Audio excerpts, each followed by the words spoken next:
నమస్తే. నమస్తే మాస్టర్స్. ఇవాళ మనం చెప్పుకోపోయే బుక్ పేరు 'ఇమ్మోర్టల్ టాక్స్'.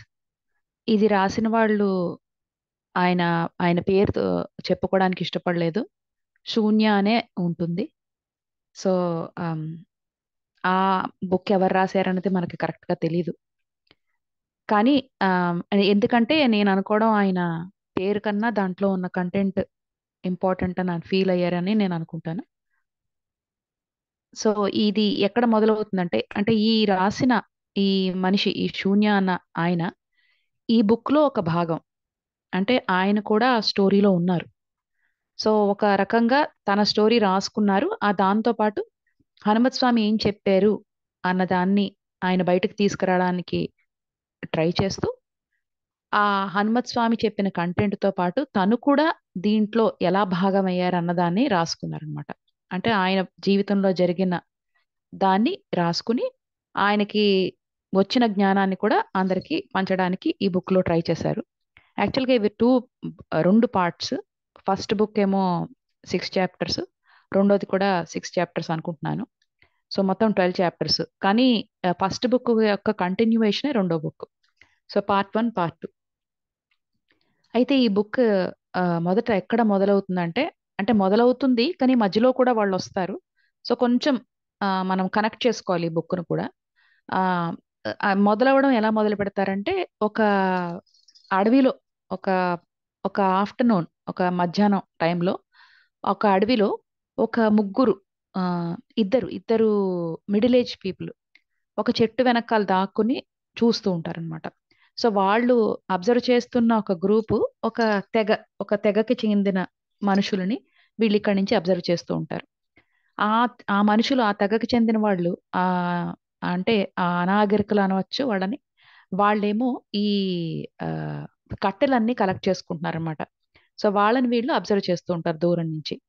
అయితే వీళ్ళు ఎలాగా కనిపిస్తూ ఉంటారంటే పెద్ద పెద్ద గెడ్డాలేసుకొని, పెద్ద పెద్ద జుట్టుతో వీళ్ళు కూడా అలాగే ఉంటారు. ఎందుకంటే వాళ్ళల్లో కలిసిపోవడానికి ట్రై చేస్తున్నట్టుగా అంటే వాళ్ళు కూడా ఆ అడవిల్లో నివసించే ఒక తెగ వాళ్ళలాగా వాళ్ళు డ్రెసప్ అయి ఉంటారు. కానీ ఆహ్, అది అందరినీ అంటే కొంతమందిని మోసం చేయొచ్చేమో గానీ, ఆ చెట్టు మీద ఉన్న పక్షులు మటుకు చాలా వీళ్ళ వైపు వేరేగా చూస్తున్నాయి అని చెప్తారు ఆథర్. అంటే నేచరు మిమ్మల్ని కనిపెట్టేసింది. మీరు వాళ్ళు మీరు ఒకటే కాదు అన్నట్టుగా ఆ పక్షులు చూస్తున్నాయన్నట్టు ఆయన ఫీల్ అవుతాడనమాట. అంటే ఈ రాసిన ఆయన కూడా శూన్య కూడా ఆ ఇద్దరు మనుషుల్లో ఒకతను. అయితే ఆ పక్షులు కూడా ఎలా చూస్తూ ఉంటాయంటే వీళ్ళ ఉద్దేశ్యం ఏమిటి? వీళ్ళు వాళ్ళని ఎందుకు చూస్తున్నారు?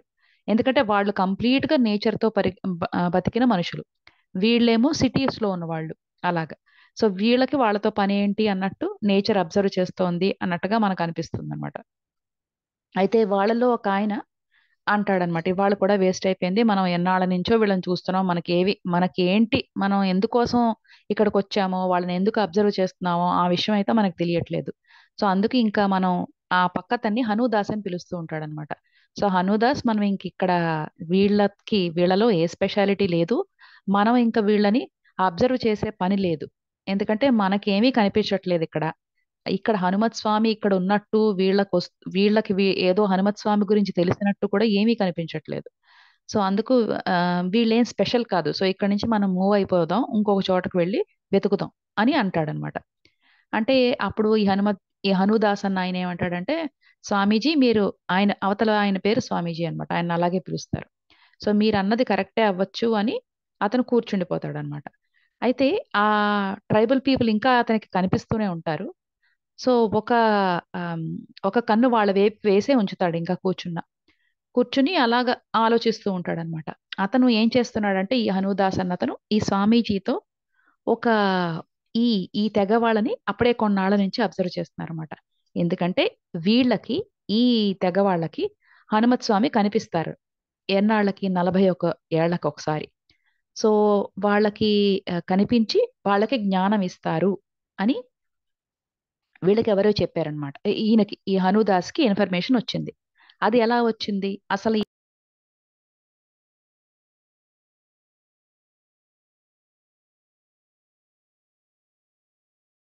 పేరు కూడా అతను ఎప్పుడు వినలేదంట.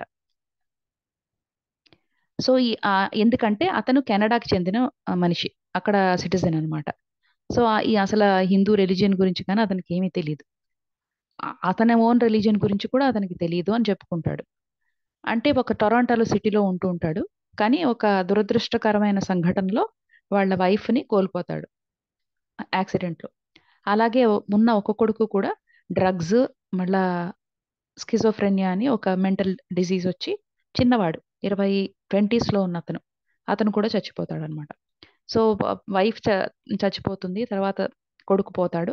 సో వీటి వల్ల అతను ఒక రకంగా ఏంటంటే, ఎలాగైపోతాడంటే ఒక రకంగా కంప్లీట్ గా సైలెంట్ గా అయిపోతాడు. ఎప్పుడు ఆ ఫ్యూనరల్ నుంచి, అంటే కొడుకుకి లాస్ట్ రైట్స్ అవి చేసేసి వెనక్కి వస్తున్నప్పుడు అతని మైండ్ ఏమీ ఇంకా ఆలోచించదు. కంప్లీట్ గా ఒక రకంగా ఒక వెదురు బొంగులాగా, అంటే లోపలంతా హాలోగా అయిపోతాడు అనమాట. అతని బ్రదర్ తీసుకొస్తూ ఉంటాడు కారులో వెనక్కి. అయితే ఆ అంత కంప్లీట్ ఏ ఫీలింగ్ ఉండదు, అంటే సాడ్నెస్ ఉండదు, ఆనందం ఉండదు, ఏం ఉండదు. అంత కంప్లీట్ గా శూన్యంలో అయిపోయిన తర్వాత, శూన్యంలో అయిపోయినప్పుడు అతనికి పక్క కారు, అతని కారు పక్కనే ఇంకొక కారు వెళ్తూ ఉంటుంది. ఆ కారు మీద ఒక పెద్ద, ఒక బిగ్ ఫుట్ అని వాళ్ళు అంటూ ఉంటారనమాట. ఈ వెస్టర్న్ పీపుల్ ఎక్కువ బిగ్ ఫుట్ అని, అంటే నేపాల్ అక్కడ హిమాలయాల్లో కనిపిస్తూ ఉంటుంది. చాలా పెద్ద హేరీ ఆకారంగా ఉన్న క్రీచరు అన్నట్టుగా ఒక బిగ్ ఫుట్, అంటే అతనికి బిగ్ ఫుట్టే తెలుసు, ఇంత పెద్ద మంకీ ఉందని కూడా అతనికి తెలీదు.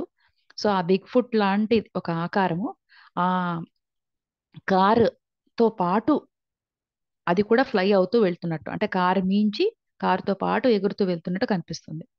అతను ఇదేంటి ఇలాగా ఇంత పెద్ద మంకీ ఉన్న, ఇంత పెద్ద కోతి ఆకారం, వానరాకారం ఇలా కనిపిస్తుంది ఏంటి, అయ్యో ఇదేంటి నీకు కనిపిస్తోందా అని పక్కన వాళ్ళ బ్రదర్ని అడిగే లోపల, మళ్ళీ రియాలిటీలో వచ్చేసే లోపల అది మాయమైపోతుంది. కానీ దాని బదులు ఆ పక్కన ఆ కారు మీద ఒక ఫ్లాగ్, ఒక జెండా ఎగురుతూ ఉంటుందన్నమాట. ఆ జెండా మీద అతను ఏదైతే ఏ ఆకారాన్ని అయితే చూసాడో అది చిన్నగా ఇంప్రింట్ అయిపోయి ఆ పిక్చర్ కనిపిస్తుంటుంది. అదేంటి ఇంతకు ముందు నాకు రియల్ గా ఉన్న ఆకారం కనిపించింది, ఇప్పుడు ఓన్లీ ఈ పిక్చరే కనిపిస్తోంది, అది ఒక ఫ్లయింగ్ మంకీ, మ్యాజిక్ మంకీ అని అనుకుంటూ ఉంటాడు అనమాట. అనుకుంటే వాళ్ళ బ్రదర్ పక్కనున్న అతని తమ్ముడు అంటాడు, అలాంటిది ఏమీ లేదు, నువ్వు నీ కొడుకు పోయిన దుఃఖంలో ఉన్నావు కాబట్టి నువ్వు అలా ఫీల్ అవుతున్నావు, నీకు రెస్ట్ కావాలి అని ఒక రకంగా ఇతనికి కూడా పిచ్చెక్కిందేమో అన్నట్టుగా ఆ, ఆమ్, అతను చూస్తాడు ఇతని వైపు. అయితే మళ్ళా అతను చూసేటప్పటికి అంటే కొంతసేపే అతనికి కనిపించేసి మాయమైపోతుంది. సో అతనికి ఏంటంటే, దీని వెనకాల ఏదో ఉంది, నాకు కనిపించింది అది భ్రమ కాదు అని దాని గురించి కనుక్కోవాలనుకుని, ఈ కారు పక్క కారు ఏదైతే ఉందో ఆ కారు గురించి, కారులో ఉన్న వాళ్ళ గురించి వాకప్ చేస్తాడు. చేస్తే ఆ కారులో కూర్చున్నది యాక్చువల్గా ఒక చాలా ఒక సాధువు, ఒక మహిమ గల సాధువు. అది కూడా అతను ఇండియా నుంచి వచ్చిన ఒక పెద్ద గురువు గారు లాంటి మనిషి అనమాట. అయితే ఆయన డెఫినెట్ గా హనుమత్ స్వామి భక్తులు. ఆయన ఆయన ఏమంటారంటే ఆయనకి చెప్తాడు, అంటే ఆయన్ని కనుక్కుని వెళ్ళిపోయి ఇండియా వెళ్తాడనమాట ఆయన్ని ఫాలో అయ్యి. అందరూ ఆయన గురుదేవా అని పిలుస్తూ ఉంటారు, ఇతను కూడా అలాగే పిలుస్తారు ఆయన్ని. ఆయన అడుగుతాడు, ఎవరు మీరు, ఏంటి అసలు నాకెందుకు ఇలా కనిపించింది అని అడగడానికి గురుగారిని ట్రై చేస్తే, ఆయనేమో ఇతనికి హనుదాస్ అని పేరిస్తారు. అతని పేరు కూడా మనకు తెలియదు, అంటే హనుదాస్ అని ఆయన గురువు గారు ఇచ్చిన పేరుతోనే ఇంకా అక్కడి నుంచి కంటిన్యూ అవుతాడు బుక్ లో అయితే. అయితే అతను గురుగారిని అడిగినప్పుడు కూడా చాలా హెజిటేట్ చేస్తూ అడుగుతాడు, అంటే నిజంగా నేను చూసాను, అది భ్రమ, నాకు ఎందుకు అలా కనిపించింది, అది నేను ఒక పిచ్చివాడిని అని అనుకుంటారా మీరు అన్నట్టుగా అడుగుతాడు.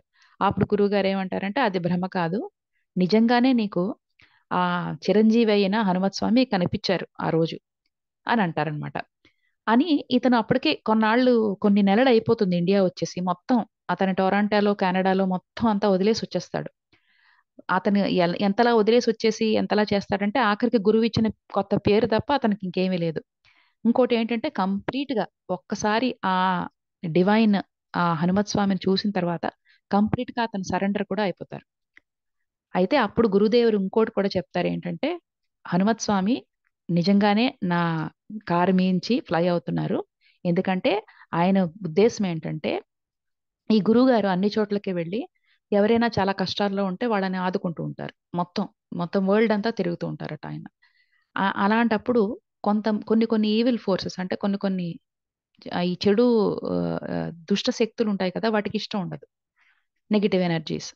సో, వాటి నుంచి అవి ఈ మంచి చేస్తున్న వాళ్ళని వాళ్ళు వాటి ఎనిమి కింద తీసుకొని వాళ్ళని ఏదో వా హాని కలిగించడానికి ట్రై చేయకుండా ఈ హనుమత్ స్వామి నన్ను కాపాడడానికి ఎప్పుడూ వస్తూ ఉంటారు అని చెప్తారనమాట. అంటే అప్పుడు ఇతనేమంటాడంటే, నాకు గురువుగారు నేను చూసిన దృశ్యం అది నిజం కాదు అని నాకు ఎట్టి పరిస్థితిలో నాకు డౌట్ లేదు. అది ఎందుకంటే నేను చూసింది చాలా రియల్‌గా నాకనిపిచ్చింది. కానీ ఏంటంటే ఎవరైనా ఏదైనా అనుకుంటారేమో, నన్నేదైనా పిచ్చివాడిని అనుకుంటారేమో అనని నేను ఎవరికీ చెప్పలేదు అని అంటాడనమాట. అయితే ఇంకోటేమంటాడంటే, నేను ఒక్క నిమిషమే చూశాను హనుమత్ స్వామిని. తర్వాత ఒక చిన్న ఫ్లాగ్‌లో ఆయన ఆ పిక్చర్ చూశాను అంతే. అయితే నాకెలా అనిపిచ్చిందంటే, నేను చూసిన ఆకారము ఆ ఫ్లాగ్‌లోకెళ్ళిపోయినట్టుగా, చిన్నదయిపోయినట్టుగా అనిపిచ్చిందంతే. అందుకు నాకు అది తేడాగా అనిపించి మిమ్మల్ని అడుగుతున్నాను అని అంటాడనమాట. ఇంకోటి కూడా చాలా ఇంట్రెస్టింగ్ పాయింట్ అంటాడు. ఏంటంటాడంటే, హనుమత్ స్వామి నాకు కనిపించకుండా పోయారు గానీ, ఆ కారు మించి నిజంగా ఆయన అక్కడున్నారు. నా కళ్ళకి ఆ చూసే శక్తి పోయింది. అంటే నా కళ్ళకి ఆయన్ని చూసే శక్తి ఒక నిమిషమే ఉంది. ఆ తర్వాత పోయింది అని నేను అనుకుంటాను అని అంటాడనమాట. అప్పుడు గురువుగారు ఏమంటారంటే, కరెక్ట్‌గా చెప్పావు నువ్వు. ఎందుకంటే మామూలుగా చూసే ఈ మామూలు మానవ నేత్రాలుంటాయి కదా! అవి కొన్నిటినే చూడగలవు. ఇంకోటి చెప్తారు. ఇంకో ఎగ్జాంపుల్ కూడా చెప్తారు. మహాభారతంలో హనుమత్ స్వామి కూడా ఆహ్, ఈయన ఈ అర్జునుని రథం మీద ధ్వజం కింద ఉంటారు. ధ్వజం మీద. అయితే అతన్ని చూసిన వాళ్ళు అతని ధ్వజం కిందే ధ్వజం మీద ఉన్నట్టే అందరికీ కనిపిస్తారట. అయితే ఈ చూసిన వాళ్ళైతే ఇద్దరే ఇద్దరట. ఇద్దరు కాదు సారీ. అంటే పాండవులును, కృష్ణుడు వాళ్ళే ఆయన్ని చూడగలరు. ఆ బయట పైన ఎగురుతున్నట్టు. తక్కిన వాళ్ళెవ్వరికీ కూడా అందరికీ కూడా ఊరికే ఆ ధ్వజం మీద ఆయన పిక్చరే కనిపించేదట. సో, ఎందుకలాగా అని ఒక్కసారి వాళ్ళు ఆలోచించుకుంటున్నప్పుడు గురువుగారు ఇలా అంటారన్నమాట గురుదేవులు. ఏమంటారంటే ప్యూర్ సోల్స్ అంటే చాలా పవిత్రంగా, చాలా ప్యూర్‌గా ఉన్నవాళ్ళే చూడగలరు. నువ్వు నీ కొడుకు ఫ్యూనరల్ నుంచి లాస్ట్ రైట్స్ చేసుకొని వెనక్కొచ్చేసినప్పుడు, నీ మనస్సు కంప్లీట్‌గా శూన్యంలో ఉంది. నువ్వు ప్రతి దాని నుంచి డిటాచ్ అయిపోయావు. అంటే ఈ బయట ప్రపంచం ఏదైతే నీకు ఇవి ఇస్తామని వచ్చిందో, దాన్ని కంప్లీట్‌గా నువ్వు డిటాచ్ అయిపోయావు. అందువల్లే నువ్వు హనుమత్ స్వామిని అక్కడ చూడగలిగావు. కానీ ఎప్పుడైతే నేను చూసానా? నిజంగానే చూసానా? అన్న డౌట్ ఎప్పుడైతే నీ మైండ్ ఎప్పుడైతే యాక్టివేట్ అయిందో, వెంటనే ఆ దృశ్యం పోయింది. ఎందుకంటే మైండ్ రాగానే మాయ వస్తుంది. ఆ మాయతో మొత్తం డివైన్ ఎక్స్‌పీరియన్స్ వెళ్ళిపోయింది. ఎందుకంటే మైండ్ ట్రై చేసేది అది. అందుకు ఈ మైండ్‌తో కాకుండా నువ్వు నీ ప్యూర్ ఆత్మతో ఉంటేనే నువ్వు చూడగలవు. ఎందుకంటే మైండ్ రాగానే డౌట్ వస్తుంది. ఇది మ్యాజికలు, ఇది నేను ఎక్స్‌ప్లెయిన్ చేయలేను, ఇది ఇంపాసిబుల్ అని ఎప్పుడైతే ఈ మైండ్ ఈ సోల్‌కంతా చెప్తుంది. ఇది కాదు, ఇది కాదు అని.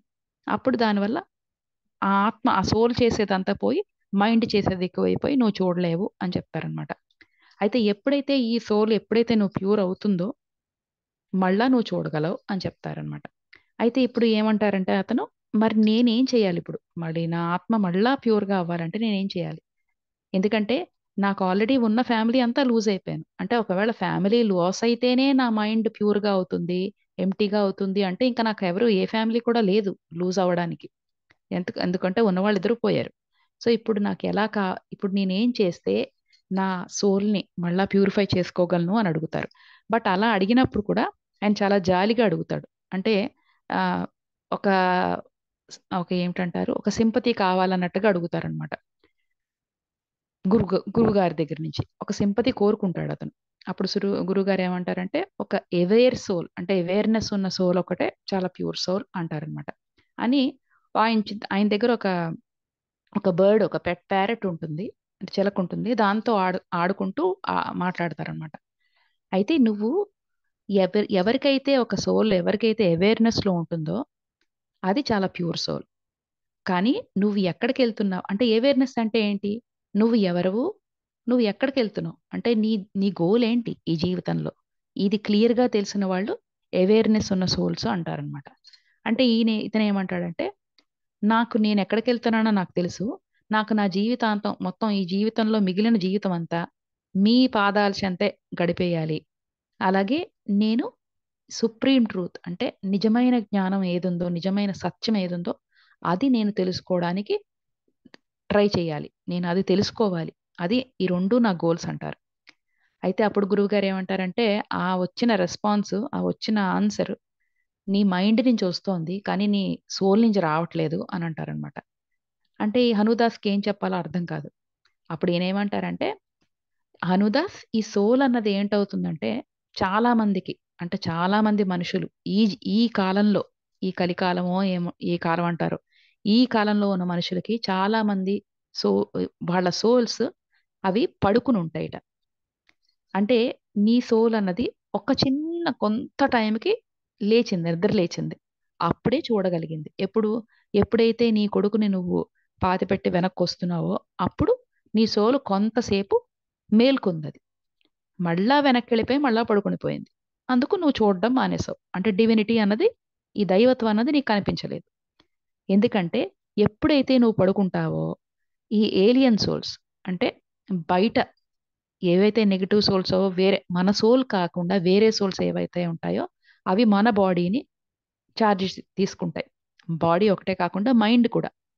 అంటే బుద్ధిని, శరీరాన్ని రెండిటిని కూడా నీ సోల్ ఎప్పుడైతే పడుకుంటుందో వేరే సోల్స్ వచ్చి లాగుతాయట. అప్పుడు అప్పుడు నీ మనస్సు అప్పుడు నీ మైండ్ ఏంటైతే మెటీరియలిస్టిక్ ప్రెషర్స్ అంటే నాకు ఇది కావాలి, అది కావాలి, నాకు పీస్ కావాలి, నాకు రెస్ట్ కావాలి, నేనేమో అంటే స్పిరిచువల్‌గా నేను ఎదగాలి, కానీ నాకు అని ఏంటేంటో మాయ చేసి మాయకు అమ్ముతుందనమాట. ఎప్పుడైతే ఏలియన్ సోల్స్ వచ్చి మన్ని మన మన సోల్‌ని రీప్లేస్ చేసేసి అక్కడ మన బాడీని ఎప్పుడైతే కంట్రోల్‌లో తీసుకున్నాయో బాడీని, మైండ్‌ని అప్పుడు మన ఆలోచనే మారిపోతుంది. అయితే అప్పుడు ఇతనేమో ఈ హనుదాసు గురుదేవుడి దగ్గర పాదాల చెంతపడి ఏడవడం మొదలెడతారు. అప్పుడు గురుదేవులు ఏమీ అస్సలు కదలరట. కదలకుండా ఆయన చేసే పని ఆయన ఒక చిలకతో ఆడుకుంటూ ఉంటారు కదా! దాంతో ఆడుకుంటూనే ఉంటారు. ఎంతవరకు క్వైట్‌గా ఉంటారు. మళ్ళా అతను కంట్రోల్ చేసుకొని ఏడుపు ఆపినంత వరకు ఆయన అలా సైలెంట్‌గానే ఉంటారు. అప్పుడు అతను కొంచెం కంట్రోల్ చేసుకున్న తనతను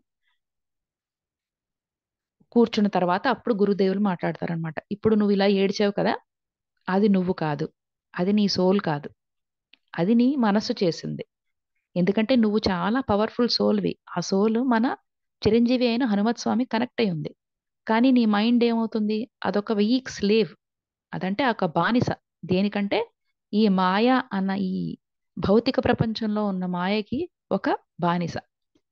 అయితే ఈ మాయ చాలా చాలా చాలా రకాలుగా నీ మైండ్‌ని కంట్రోల్ చేస్తూ ఉంటుంది. ఇంకోటి ఏంటంటే ఈ ఏలియన్స్ ఒక రకంగా ఎలా చేస్తుందంటే మాయ వేరే వేరే సోర్స్ వచ్చి నీ బాడీని, మైండ్‌ని ఆక్యుపై చేసేటట్టుగా కంట్రోల్ చేస్తుంది. హనుమత్ స్వామి నీ ఆత్మని, నీ సోల్‌ని కంట్రోల్ చేస్తున్నారు. ఆ సోల్ నీ మనస్సుని కంట్రోల్ చేయాలి. కానీ ఇక్కడ ఏమవుతూ ఉంటుంది? మాయ వచ్చేసి ఎప్పుడైతే నీ సోల్ కరెక్ట్‌గా నిద్రపోయిందో, అవేర్‌నెస్‌లో లేదో, అప్పుడు మాయ కంట్రోల్ తీసేసుకుంటుంది.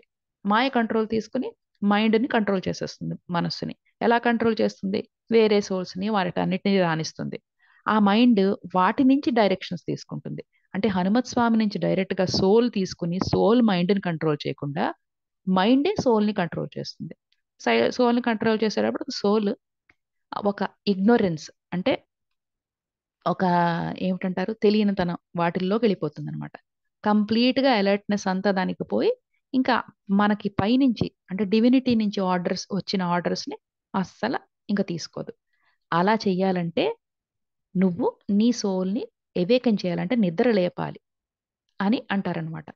ఇప్పుడు ఈ గురువుగారు ఇలా మాట్లాడుతూ ఉంటే అతని మైండ్ మళ్ళా కంప్లీట్‌గా శూన్యం అవుతుంది. ఒక్కసారి ఆ శూన్యంలో అతనికి ఏం చేయాలి? ముందు ముందు అతను ఏమి స్టెప్స్ తీసుకోవాలన్నది అతనికి క్లియర్‌గా అర్థమవుతుంది. సో, మొన్నాడు లేవగానే గురువుగారి దగ్గర నుంచి పర్మిషన్ తీసుకొని, అలాగా అతని బ్యాక్ ప్యాక్‌లో మొత్తం కావాల్సినవన్నీ సర్దేసుకొని బయటకి వెళ్లి వెతకడానికి మొదలెడతారనమాట. అలాగా చాలా చాలా నెలలు ఎన్నెన్నో బోలెడు బోలెడు గ్రామాలు తిరుగుతారు. బోలెడు కొండలెక్కుతాడు. మళ్ళా ప్లేన్స్‌లోకెళ్తారు. మళ్ళా గుహలు తిరుగుతాడు. అలాగే క్రౌడెడ్ టెంపుల్స్‌లోకి వెళ్తారు కూడా. అంటే చాలా జనాలున్న టెంపుల్స్‌లోకి ఎక్కడ పడితే అక్కడ ఎక్కడ దొరుకుతారు హనుమత్ స్వామి? నేను ఎలాగా ఆయన్ని కలవచ్చు అని ప్రతి వాళ్ళని చాలా మంది పీపుల్‌ని కూడా కలుస్తారు. ఆ కలిసిన వాళ్ళలో చాలా మహానుభావులు కూడా ఉంటారు. వాళ్ళేంటంటే కొంతమంది తపస్సు చేసుకుంటూ చాలా ఒంటరిగా ఉంటారు. కొంతమందేమో చాలా మంది వాళ్ళకి ఫాలోవర్స్, గురువులకి శిష్యులు కూడా ఉంటారు. అలాంటి వాళ్ళని కూడా కలుస్తారు. అయితే వీటన్నిటిని కూడా ఎక్కడ ఈ ఇతనికి ఇంత ఎక్స్‌పీరియన్స్ అయినా కూడా వాటన్నిటిలో కూరుకుపోకుండా జస్ట్ అవన్నిటిని కూడా మనసు నుంచి జస్ట్ పాస్ అయినట్టే అతను ఎక్కువ తీసుకోకుండా, ఎలాగైతే నీళ్ళు ఎలాగైతే ఒక నది ఒడ్డుకు వచ్చి వెనక్కెళ్ళిపోతాయో, ఆయన కూడా ఇలాంటి ఎక్స్‌పీరియన్సెస్ అన్నిటిని లోపలికి తీసుకోకుండా బయట నుంచే వదిలేసుకొని కంటిన్యూ అయిపోతాడు. అంటే అతని ఉద్దేశం వీళ్ళని కలవడం కాదు. అతని ఉద్దేశం మెయిన్ డివినిటీని కలవడం. సో, ఆ సెర్చ్‌లో ఉన్నారు కాబట్టి ఇవన్నీ చూసుకుంటూ వెళ్ళిపోతాడనమాట. అయితే అతనికి ఒకటి మటుకు అర్థం కాదు. ఇంతకీ నా సోలు మేల్కుందా లేదా అన్నది అతనికి అర్థం కావట్లేదు. ఎందుకంటే మేల్కుంటే కదా అది మళ్ళా హనుమత్ స్వామితో కనెక్ట్ అవ్వచ్చు అని గురువుగారు చెప్పింది. అయితే నిద్రలో అట్‌లీస్ట్ ఆహ్, ఎలా కంట్రోల్ చేస్తాను? అంటే నిద్రని కంట్రోల్ చేసుకుంటే నేనేదైనా మళ్ళా నా సోల్ అవేకెన్ అవుతుందా అన్నది అతనికి అర్థం కావట్లే. మాయ అన్నది అతని మైండ్ కంట్రోల్ చేస్తుందో లేదో కూడా తెలియట్లేదు. అయితే కొన్నాళ్ళు ఇలా గడిచిన తర్వాత, నడిచి వెళ్ళిపోయిన తర్వాత, ఒక పర్టిక్యులర్ గ్రూప్ అంటే ఇప్పుడు వీళ్ళు ఎవరైతే చూస్తున్నారో ఈ ట్రైబల్ గ్రూప్ వాళ్ళకి దొరుకుతారు. ఆయనకు దొరుకుతాడు. అయితే ఆయనకి ఎందుకు వల్ల వాళ్ళ మీద డౌట్ చేయాలో కూడా ఆయనకు తెలీదు. బట్ వాళ్ళని చూడగానే ఎందుకో వీళ్ళకొక పవర్ ఉంది. ఈ పవర్‌కి కారణం హనుమత్ స్వామే. వీళ్ళే మాతంగులు. అంటే మాతంగులని వాడు పిలిచినట్టు తర్వాత ఆయనకి తెలుస్తుంది. ఈ మాతంగులకి ఏదో డివినిటీతో సంబంధం ఉంది అని ఆయనకనిపిస్తుంది. అంతే. దానికొక రీజన్ ఏం లేదు. వాళ్ళు కూడా తక్కిన ట్రైబ్స్ వాళ్ళలాగే ఉన్నారు. అయితే ఎలా వచ్చింది ఆ ఆలోచన అంటే ఒక ప్రేరణలాగా అనిపిస్తుంది ఆయనకి. అది నిజంగా నమ్మాలో లేదో తెలీదు. బట్ ఎవ్రీ డే నమ్మితే దానికి ఏదైనా ప్రూఫ్ ఉందా అనేది ఆలోచిస్తున్నారు. ఈ ఆలో ఈ వీ ఈ ఎక్స్‌పెరిమెంట్ చేయడంలో ఆయనకి ఇంకొక ఇద్దరు సహాయపడతారు. వాళ్ళిద్దరూ కూడా మహాపురుషులు. అక్కడ వాళ్ళు కూడా దేవుణ్ణి అంటే డివినిటీ సెర్చ్‌లో ఉన్నారు వాళ్ళు కూడా. వాళ్ళేంటంటే ఈ మాతంగులను బిహేవియర్ చూసి వాళ్ళని స్టడీ చేసి నిజంగా వీళ్ళు ఆహ్, వీళ్ళకి డివినిటీతో సంబంధం ఉందా? లేదా? అన్నది ఈయనకి సహాయం చేయడంలో వాళ్ళు ఒప్పుకుంటారు. అయితే చాలా నెలలు చేస్తూ ఉంటారు. కానీ ఏంటంటే వాళ్ళకి దొరికినవి కొన్ని కొన్ని సింబల్స్ దొరుకుతాయి. అంటే ఇప్పుడు ఈ కుండలు విరిగిపోయిన కుండలుంటాయి. మళ్ళా ఆహ్, ట్రీ బ్రాంచెస్ ఉంటాయి కదా! అలాగే రాక్స్ ఇవన్నీ కూడా. వీటన్నిటి మీద వాళ్ళకి కొన్ని సింబల్స్ దొరుకుతాయి. ఆ సింబల్స్ తప్ప తక్కినవేమీ కనిపించవు వాళ్ళకి. అయితే ఆ సింబల్స్ ఏంటంటే చాలా తెగల వాళ్ళు వాడతారు. చాలా పెయింట్ చేసుకుంటారు. రకరకాల సింబల్స్ ఉంటాయి. ఇలాంటివి చాలా చాలా వాళ్ళ లాంగ్వేజెస్‌లో చేస్తూ ఉంటారు. ఇలాంటివి చాలా సర్వసాధారణం ఇండియాలో ఉన్న ట్రైబల్ విలేజెస్‌లో. కానీ వీళ్ళకి అంతకన్నా ఇంకా అంటే ఇలాంటి సూపర్‌స్టిషన్స్ అయితే గాని, మిస్టీరియస్ వానికి గాని అందరికీ సర్వసాధారణం. అలాగే రిచువల్స్ కూడా అందరికీ సర్వసాధారణంగానే ఉంటాయి. సో, నిజంగా వీటి వల్ల వీళ్ళకి డివినిటీలో సంబంధం ఉంది అని అనుకోవడమే లేదు. కానీ ఈ మాతంగల్ నుంచి వచ్చిన సింబల్స్ అన్నీ ఆయన దాచుకుంటాడు. ఎందుకంటే దాని మీనింగ్స్ తెలుసుకోవాలని ఆయనకి లోపల నుంచి చాలా తీవ్రంగా ఆహ్, అనిపిస్తోంది. అందుకని అది ఉంచుకుంటాడు. అయితే ఈ ఇద్దరు ఎవరైతే ఈయనకి అసిస్ట్ చేస్తున్నారో వాళ్ళ పేరే స్వామీజీ, బ్రహ్మచారిజీ వాళ్ళిద్దరు. బ్రహ్మచారిజీ అని ఒకాయన, స్వామీజీ అని ఒకాయన. అయితే వాళ్ళకి రోజులు గడుస్తున్న కొద్దీ వాళ్ళకి ఇంట్రెస్ట్ పోతుంది. ఇంకా వీళ్ళలో ఏమీ లేదు అని వాళ్ళిద్దరూ డిసైడ్ అయిపోయారనమాట. అయితే ఎందుకంటే ఇప్పుడే ఇంతకు ముందే ఈ సంఘటన జరగకముందే ఈ ఎవరైతే ఈ ట్రైబల్ లీడర్ ఒకరుంటారో బాబా అన్నాయన వాళ్ళని ఆయ వ ఎవరో వీళ్ళ ముగ్గురు వెళ్లి ఆయనతో మాట్లాడడానికి ట్రై చేస్తారు. అంటే మీరెవరు? ఏంటి? మీరేం చేస్తున్నారు? అని ఈ బ్రహ్మచారిజీ, ఈ స్వామీజీ, ఈ హనూదాసు. అయితే ఎప్పుడైతే ఆ బాబాతో వెళ్లి మాట్లాడడానికి ట్రై చేశారో వాళ్ళని శుభ్రంగా అంటే చిరాకు పడిపోయి ఆయన ఒక రకంగా నానా తిట్లు తిట్టేసి పంపించేస్తున్నాడు. అయితే బ్రహ్మచారిజీ కోపమొస్తుంది. ఆయనెళ్ళిపోతాడు. ఇప్పుడు స్వామీజీని తిట్టినా కూడా వీళ్ళు కొంచెం దూరంగా నించుంటారు. స్వామీజీని, హనూదాసు వాళ్ళిద్దరూ మటుకు కొంచెం దూరంగా మళ్ళా దగ్గరికెళ్ళకుండా దూరంగా నించొని వాళ్ళు అబ్జర్వ్ చేస్తున్నారు. ఇప్పుడు ఈసారి ఇంతకుముందు అదయింది ఆ సంఘటన. ఇప్పుడు వీళ్ళు అబ్జర్వ్ చేస్తున్నది ఎవరైతే ఒక ట్రైబల్ వుమెన్. అంటే ఇప్పుడు ఆ ట్రైబ్‌లోనే ఆ తెగలో ఉన్న వుమెన్ ఉంటారు. కొంతమంది లేడీసు. వాళ్ళు కూడా ఈ వుడ్ కలెక్ట్ చేయడానికి, ఈ కట్టెలు కలెక్ట్ చేయడానికే వెళ్తుంటారు.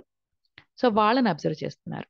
అయితే ఈ ట్రైబల్ విమెన్‌లో ఏమవుతుందంటే సడెన్‌గా ఒక రకమైన గొడవ మొదలవుతుంది. ఆ గొడవ ఏంటి చూద్దాము అనుకుంటే, వాళ్ళలో చాలా ఒక చిన్నగా, చాలా సన్నగా ఉన్న అమ్మాయి కింద పడిపోయి శుభ్రంగా కొట్టేసుకుంటూ ఉంటుంది. అంటే బాడీ అంతా జర్క్ అయిపోతూ ఉంటుంది. ఒక సీజర్ అటాకు అని అనుకుంటారు వాళ్ళు. హనూదాస్ అంటాడనమాట. చాలా ఇలాంటివి చాలా చూసారు వాళ్ళు. చాలా చాలా విలేజెస్‌లో వెళ్ళినప్పుడు చూసారు.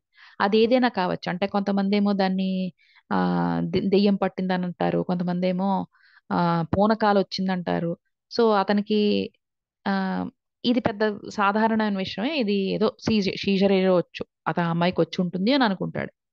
అయితే ఇంకెళ్ళిపోదామా స్వామీజీ అని అనుకుంటే, ఆ స్వామీజీ ఏమంటాడంటే, "హనూదాస్ ఉండు ఆ లేడీస్‌ని ముందు వెళ్ళని, తర్వాత వెళదాము మనం" అని చెప్పేసి కూర్చుంటారనమాట.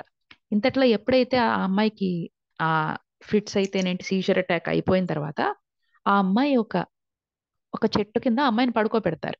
ఆ అమ్మాయి ఫిట్స్ వచ్చాయి కదా అని. ఆ తర్వాత ఆ తక్కిన విమెన్ అందరూ కూడా వాళ్ళ పనులేదో వాళ్ళు చేసుకోవడంలో బిజీగా ఉంటారు.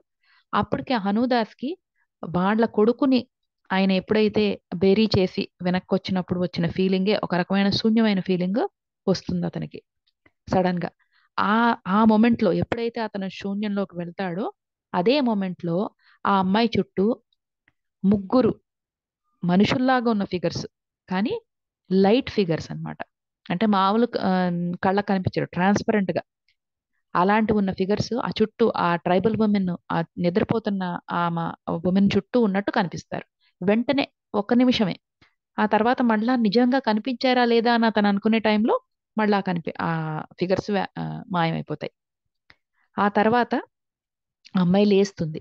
లేచి ఏదో ఎవరో ఒక దేవుడు పక్కనే ఉన్నట్టుగా ఆహ్, ప్రోస్ట్రేట్ అయ్యి అక్కడ అతని ముందు అంటే హనుమత్ స్వామి కనిపించినట్టుగా ఎవరో డివినిటీ కనిపించినట్టుగా అక్కడ ప్రోస్ట్రేట్ అయ్యి మెడిటేషన్‌లో కూర్చుని దండం పెడుతుందనమాట.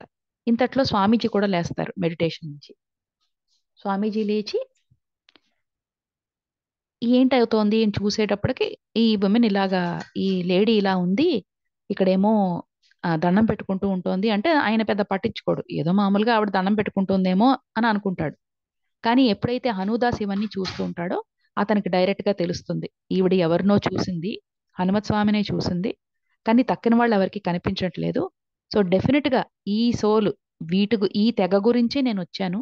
వీళ్ళకి డెఫినిట్‌గా హనుమత్ స్వామితో కనెక్షన్ ఉంది అని అతనికి వెంటనే తెలుస్తుంది. తర్వాత వెంటనే ఎప్పుడైతే అతనికి వీళ్ళకి కనెక్షన్ ఉంది అని అతను అనుకున్నాడో, వాళ్ళకి దొరికాయి కదా! అతనికి బోలెడు బోలెడు సింబల్స్ అయితే దొరికాయి. కొన్నేమో రాక్స్ మీద దొరికాయి. కొన్ని స్టోన్స్ మీద దొరికాయి. కొన్నేమో బార్క్స్ మీద దొరికాయి. ఆ సింబల్స్ ఒక 7 సింబల్స్ అతనికి దొరుకుతాయి.